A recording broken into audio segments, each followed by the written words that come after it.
கணவருடன் சேர்த்து வைக்க மாவட்ட ஆட்சியரின் காலை பிடித்து கெஞ்சி பெண் ஒருவர் மனு அளித்த சம்பவம் நிகழ்ந்துள்ளது.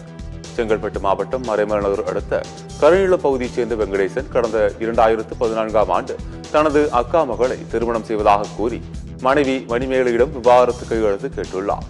இதற்கு மணிமேகலை உடன்படவில்லை. இதனிடையே வெங்கடேசன் அவரது மனைவியை வீட்டை விட்டு வெளியேற்றியுள்ளார்.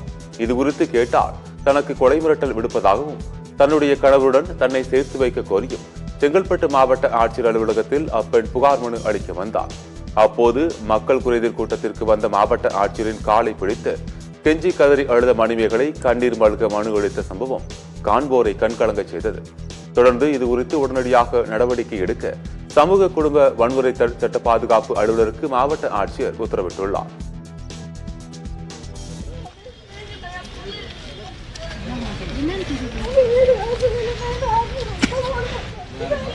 சார் தலைவரே கொஞ்சம் தள்ளி தலைவரா தலைவரே கொஞ்சம் தள்ளி